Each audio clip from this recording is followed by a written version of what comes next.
Bonsoir à tous. L'invité de l'entretien du jour est davantage connu sur le plan politique. Il est ivoirien, il est le député de Séguéla. Il est désormais à la tête d'une association, le Cercle ivoirien de réflexion et d'action pour le développement dans sa Côte d'Ivoire natale. Il en est le président national. Mamadou Diomandé, bonsoir. Bonsoir, monsieur. Merci d'avoir accepté notre invitation. Depuis donc le 9 mars dernier, le CIRAD a vu le jour. Quelle a été la réflexion derrière la création de cette association? D'accord. La création du CIRAD part d'un constat que d'abord, nous sommes dans une société où les plaies ont du mal à se cicatriser depuis la crise post-électorale.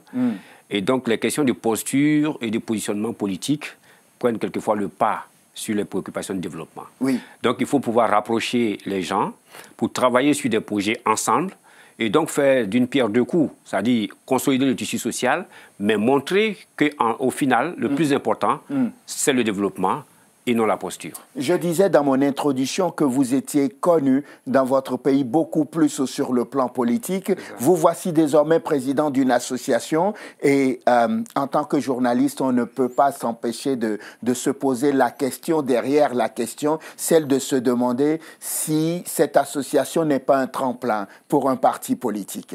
Non, pas du tout. Pas du tout. La preuve, c'est que dans cette association, oui, il y a des gens de tous les bords. Les hommes politiques qui sont à l'intérieur, que ce soit des députés, des maires ou des présidents de conseils régionaux, viennent de tous les bords, du parti au pouvoir comme de l'opposition. Voilà, donc ça ne peut pas être un parti parce que chacun, après avoir parlé des développements, après avoir construit des projets, retourne dans son parti. Voilà, donc c'est pas ça notre objet. Notre objet est surtout de démontrer que notre rôle politique n'est qu'un outil. La politique n'est qu'un outil au service du développement. C'est comme une daba, c'est comme une machette. On peut en faire du bien comme du mal. Et nous, surtout, nous devons démontrer qu'ensemble, ce qui nous unit, c'est le développement, c'est la finalité première. Tiens, on va définir le développement. Pour vous, c'est quoi le développement? Le développement, c'est l'amélioration continue de nos conditions d'être et de vie. Voilà, donc c'est ça le développement, apporter toujours un mieux-être à nos populations, faire en sorte que l'État qui rend de plus en plus difficile notre vie s'amenuise au fur et à mesure et qu'il y ait un confort de vie par l'apport, je dirais, d'infrastructures, de l'eau, de l'électricité, des routes, etc. Ça veut dire quoi concrètement, un cercle de réflexion et d'action? D'accord. Ça veut dire déjà qu'il y a deux objets à l'intérieur de notre mission. Le premier objet est de mettre en contact des hommes de terrain et des chercheurs et des intellectuels pour réfléchir sur des projets qui ont un impact direct et un impact fort sur la vie quotidienne de nos populations, surtout des populations les plus défavorisées. Mais dans un deuxième temps, il faut que ces réflexions aboutissent sur du réel. Pas simplement sur des ouvrages, pas simplement sur des concepts. Il faut que ces réflexions aboutissent à des projets. Donc, il faut monter des projets, définir un cadre logique réel qui est compatible avec nos réalités et rechercher les financements, rechercher les moyens pour que ces projets soient vécus comme une réalité, pas simplement comme une réflexion. Et tout à l'heure, quand je regardais les objectifs de votre association, je me disais, voici un homme politique qui est à la tête désormais d'une association et qui a un objectif, le développement communautaire. S'il en est là, c'est parce que probablement le gouvernement de son État a échoué. Non, ce n'est pas un échec. Vous savez, le gouvernement s'appuie sur des institutions et sur des organismes, des organisations qui fonctionnent avec des textes, des règles, des budgets, des lignes de crédit. Donc, quelquefois, qui manquent de flexibilité pour s'adapter aux réalités locales. Et nous nous adressons à des populations qui sont parmi les plus défavorisées, qui quelquefois échappent à l'organisation structurelle qui est en place. Et vous dites, quelquefois on va sur le terrain, on retrouve qu'il y a quelquefois quelques petits besoins qui ne demandent pas de gros moyens. Mais ces petits moyens ne sont pas pris en compte dans la structure de financement de notre développement.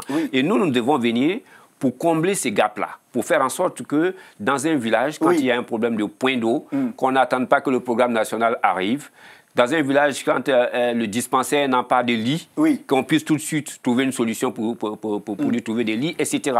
Voilà. Vous dites que concrètement, dans nos États, oui, l'État doit s'occuper du développement global parce qu'il y a toujours un plan national de développement, mais vous dites que dans votre quartier, dans votre commune, et si on est confronté à un problème d'adduction d'eau, on ne doit pas attendre l'AFD, par exemple, pour venir inaugurer un robinet d'eau. Ouais. C'est une question d'échelle. Nous travaillons à une petite échelle et l'État travaille à grande échelle. Donc, il faut que ces petits problèmes qui, quelquefois, ont beaucoup plus d'incidence sur la vie quotidienne des gens, que ces petits problèmes puissent trouver des solutions.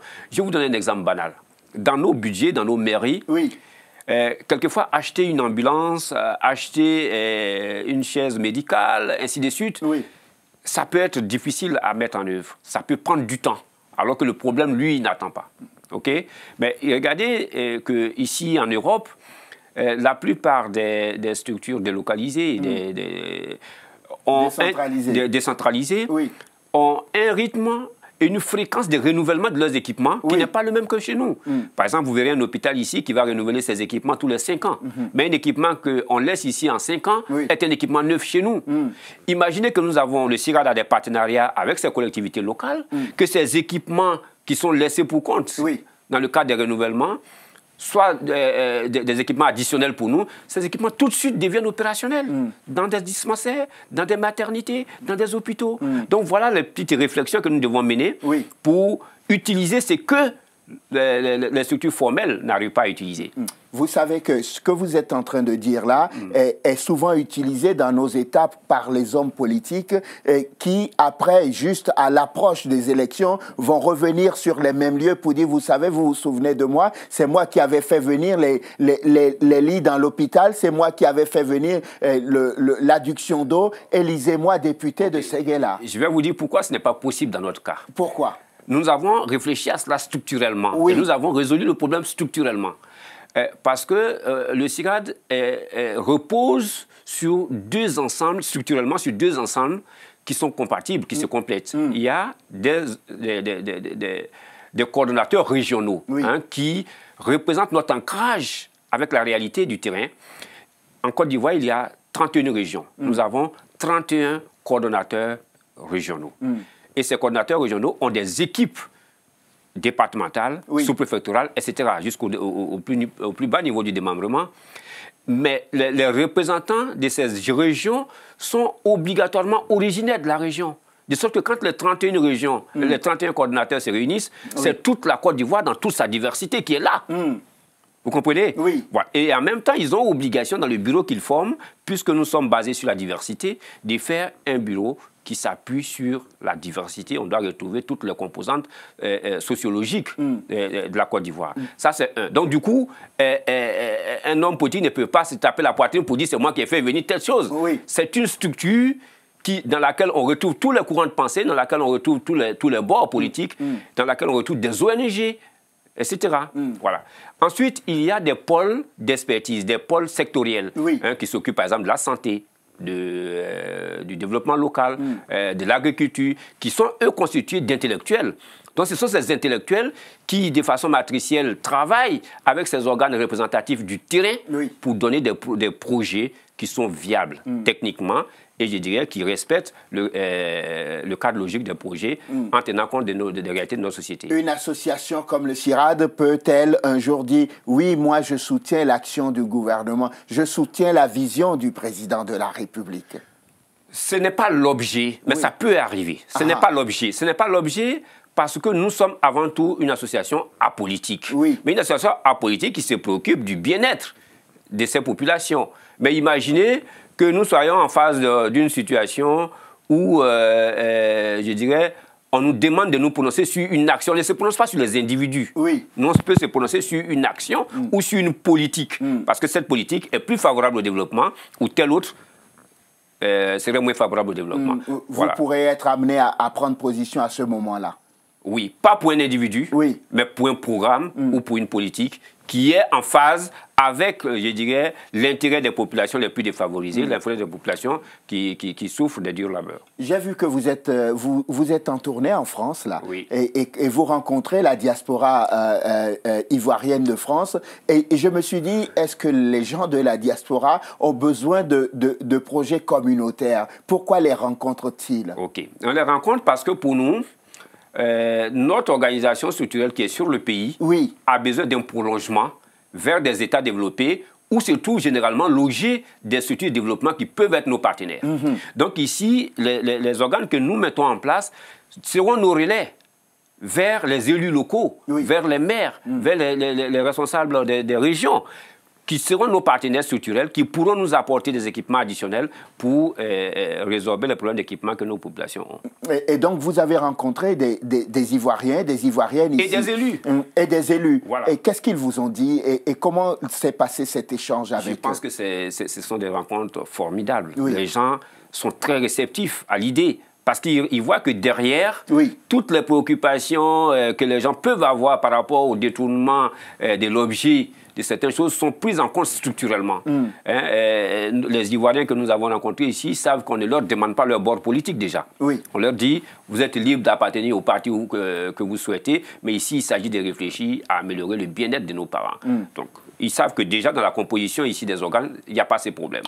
Deuxièmement, ils voient que certains d'entre eux travaillent déjà dans des collectivités et ils voient que les questions qu'on pose sont des questions réelles qui peuvent trouver solution auprès de leurs responsables. Et certains ont déjà même commencé à organiser des rendez-vous avec des élus. Et ces élus sont très attentifs à cela. Et ils sont prêts à nous aider, à nous apporter des équipements dont eux, ils n'ont pas nécessairement besoin, mais qui peuvent être des équipements très viables chez nous. Tiens, on va encore parler 2 ou 3 minutes du CIRAD et on va conclure par l'actualité nationale quand même et politique dans votre pays, puisque vous êtes député et on peut en parler. Juste, je me disais aussi, quel va être le premier projet du CIRAD? Quel va être le premier projet? J'imagine qu'il ira à Séguéla, ça. Pas forcément. Pas forcément. Non, non, pas forcément. Je vous ai dit que le CIRAD a réfléchi structurellement à ces problèmes qui tuent nos associations, qui tuent nos structures.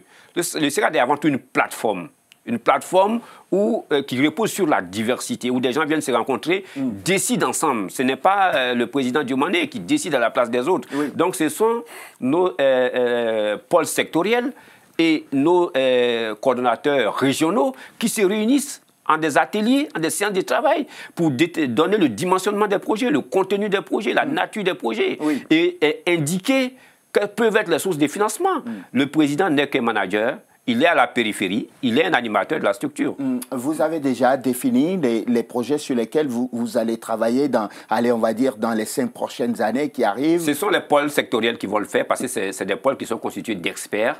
Ils vont réfléchir, ils vont aller sur le terrain, ils vont contacter les populations, ils vont voir quels sont les besoins qui sont les plus importants, qui peuvent avoir un impact immédiat sur l'amélioration des conditions de vie. Déjà, à l'échelle individuelle, vous verrez que déjà, les personnes même que nous avons cooptées pour rentrer dans cette équipe sont des gens qui ont déjà fait leurs preuves. Certains ont eu des prix des meilleurs présidents de conseils régionaux par rapport aux actions personnelles qu'ils ont réalisées. Ainsi de suite, ça dit que nous n'avons pas... la quantité ne nous intéresse pas. C'est la qualité des personnes et leur engagement pour le développement, leur capacité à se dépasser. Leur capacité à se dépasser, à s'ouvrir aux autres et à respecter notre devise qui est le don de soi et l'ouverture aux autres. On va conclure cet entretien par l'actualité politique dans votre pays. Vous avez changé de président d'Assemblée nationale. Oui, tout à fait. Vous regrettez celui qui est parti ou pas plus que cela? Je n'ai pas à regretter ou à apprécier le départ d'un président, surtout que le président, il est parti par volonté propre, il a démissionné. Voilà, donc à partir du moment où il a démissionné, il a ses raisons personnelles. Bon, je ne sais pas s'il a été aidé, mais dans le discours qu'il nous a tenu, il ne nous a pas laissé croire qu'il a été aidé à partir. Comment se passe la collaboration avec le nouveau président? Le nouveau, il vient tout juste d'être installé. Il vient tout juste d'être installé. Et donc, on verra, on va apprécier au jour le jour. Voilà. Et l'actualité politique dans votre pays, c'est surtout cette élection qui arrive en 2020. Et tout le monde a déjà le regard fixé. Est-ce qu'on doit craindre pour votre pays? Moi, je pense qu'il faut faire en sorte qu'il n'en ait pas à craindre, que le rendez-vous de 2020 soit un rendez-vous d'espoir, plutôt qu'un rendez-vous d'angoisse ou de crainte. Et chacun, à son niveau, doit pouvoir y travailler. Par la teneur de ses propos, il faut que le discours soit apaisé, il faut que le discours politique soit apaisé, il faut que les gens soient ouverts, il faut que nous privilégions le dialogue. Et moi, j'ai bon espoir que les personnes aujourd'hui qui sont considérées comme des antagonistes se retrouvent avant 2020 et forment une bonne équipe pour une Côte d'Ivoire qui va prospérer, une Côte d'Ivoire qui va garantir un meilleur avenir à ses enfants. Comment on peut avoir une atmosphère apaisée avec une nouvelle candidature, par exemple, du président Ouattara? Par le dialogue, par le dialogue. Moi, je ne sais pas si le président Ouattara sera candidat ou pas, c'est vous qui me le dites. Je ne sais pas. Je sais pas non, il a dit qu'en 2020, en juillet 2020, il prendra sa décision. Voilà, donc à partir où la décision n'est pas prise, il n'y a pas lieu de spéculer là-dessus. Mais pour moi, quels que soient les candidats en face, on peut toujours aller dans une atmosphère conviviale à une élection et en ressortir ressoudé, parce qu'on va privilégier l'objectif. Et non la promotion individuelle. Est-ce que vous considérez que cette élection devrait, ce sera ma dernière question, devrait se dérouler en présence des vrais protagonistes, le président Ouattara, le président Bédié, Guillaume Soro et même Laurent Gbagbo? Vous savez, moi, je n'ai pas d'a priori. Pour moi, j'ai dit, il faut s'ouvrir aux autres, il faut pouvoir dialoguer. Toutes ces personnes que vous citez ont été souvent des amis. Peut-être que vous ne le savez pas, ils ont été des amis. Que ce soit Alassane, Bédié, Gbagbo, ils étaient des amis. Si vous regardez dans les archives, vous verrez des photos où ils rigolent ensemble. Cette amitié, ils peuvent la retrouver par le dialogue. Ils peuvent même être candidats. Et puis au soir des résultats, prendre un café ensemble, reconnaître ce que tel a eu la victoire, et puis réfléchir comment est-ce qu'ils peuvent collaborer. Ça ne s'est jamais passé dans votre pays. Oui, mais l'impossible n'est pas ivoirien. Voilà, ça peut arriver. On va conclure sur cette note d'espoir. Mamadou Diomandé, merci beaucoup. Merci. Président national du Cercle ivoirien de réflexion et d'action pour le développement. Vous êtes aussi député de Séguéla. Merci infiniment. Député RHDP. D'être venu député RHDP, c'est important de le dire. Ça. Député RHDP de Séguéla. Merci infiniment. Ok, c'est moi qui vous remercie. D'être venu ici dans nos studios à Paris pour parler du CIRAD avec nous et cette aventure de développement pour les Ivoiriens. Merci infiniment. Merci. Merci à vous de nous avoir suivis. Je vous souhaite de passer une excellente suite de programme, évidemment, sur Télésud. On se retrouve demain pour un nouveau numéro de l'entretien du jour. D'ici là, portez-vous bien. À demain.